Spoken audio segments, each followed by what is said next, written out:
Hello everyone, welcome to another First Chapter Friday. I would like to present a book that will be in my summer reading list.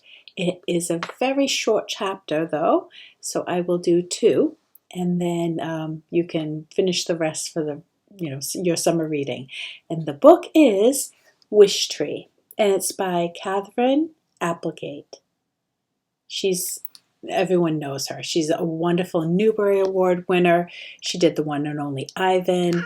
Can't say enough good things about her writing. And in this one, it's an exploration of how welcoming or not welcoming we are to people in our community. And it comes from the point of view of a tree. There are illustrations, just showing you there. Okay. And this book is for newcomers and for welcomers. The preface is a poem. Be different to trees. The talking oak to the ancient spoke, but any tree will talk to me. What truths I know, I garnered so. But those who want to talk and tell, and those who will not listeners be, will never hear a syllable from out the lips of any tree. By Mary Carolyn Davies. Quite old, 1924. So here's some more illustrations. It's hard to talk to trees. We're not big on chit-chat. That's not to say that we can't do amazing things you'll probably never do. Cradle downy owlets, steady flimsy tree forts, photosynthesize. But talk to people? Not so much. And just try to get a tree to tell a good joke. Trees do talk to some folks, the ones we know we can trust. We talk to daredevil squirrels. We talk to hard-working worms. We talk to flashy butterflies and bashful moths. Birds, they're delightful. Frogs, grumpy but good-hearted.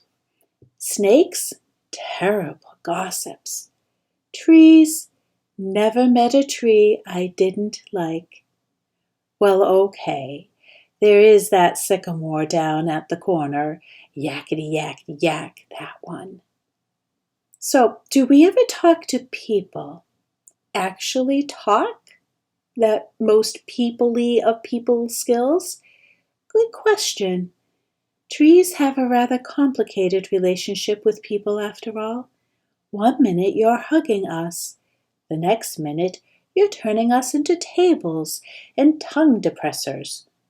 Perhaps you're wondering why the fact that trees talk wasn't covered in science class during those Mother Nature is our friend type of lessons.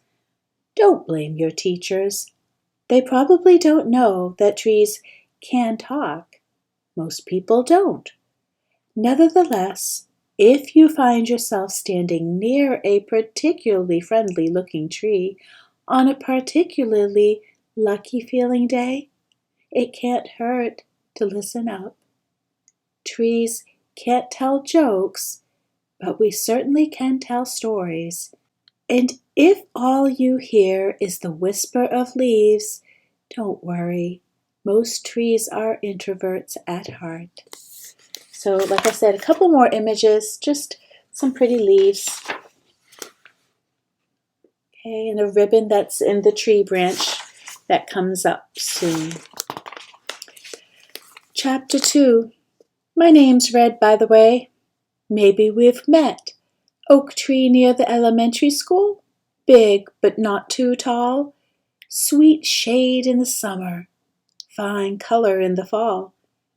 I'm proud to say that I'm a northern red oak, also known as a Quercus ruba. Red oaks are one of the most common trees in North America. In my neighborhood alone, hundreds upon hundreds of us. are weaving our roots into the soil like knitters on a mission. I have rigid reddish-gray bark, leathery leaves with pointed lobes, stubborn, searching roots, and, if I do say so myself, the best fall color on the street. Red doesn't begin to do me justice. Come October, I look like I'm ablaze. It's a miracle the fire department doesn't try to hose me down every autumn. You might be surprised to learn that all red oaks are named red. Likewise, all sugar maples are called sugar. All junipers are called juniper, and all boonjub trees are called boojum. That is how it is in the tree world. We don't need names to tell one another apart. Imagine a classroom where every child is named Melvin. Imagine the poor teacher trying to take attendance each morning. It's a good thing that trees don't go to school. Of course, there are exceptions to the name rule. Somewhere in Los Angeles there's a palm tree who insists on being called Karma. But you know how Californians can be. I have one more chapter I'm going to squeeze out, okay? Chapter 3. And so far it's just been lots of leaves, but another nice picture's coming. My friends call me Red, and you can too. But for a long time, people in the neighborhood have called me Wishtree. There's a reason for this, and it goes way back to when I wasn't much more than a tiny seed with higher aspirations. It's a long story. Every year on the first day of May, people come from all over town to adorn me with scraps of paper, tags, bits of fabric, snippets of yarn, and the occasional gym sock. Each offering represents a dream, a desire, a longing. Whether draped, tossed, or tied with a bow, they're all hopes for something better. Wish trees have a long and honorable history going back centuries. There are many in Ireland, where they're usually hawthorns or the occasional ash tree. But you can find wish trees all over the world. For the most part, people are kind when they visit me. They seem to understand that a tight knot might keep me from growing the way I need to grow. They are gentle with my new leaves, careful with my exposed roots. After people write their hope on a rag or a piece of paper, they tie it onto one of my branches. Usually, they whisper the wish aloud. It's traditional to wish on the 1st of May, but people stop by throughout the year. My, oh my, the things that I have heard.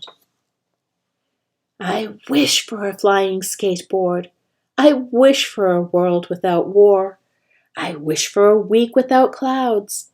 I wish for the world's biggest candy bar. I wish for an A on my geography test. I wish Ms. Gentarini wasn't so grumpy in the morning. I wish my gerbil could talk. I wish my dad could get better. I wish I weren't hungry sometimes. I wish I weren't so lonely. I wish I knew what to wish for. So many wishes, grand and goofy, selfish and sweet.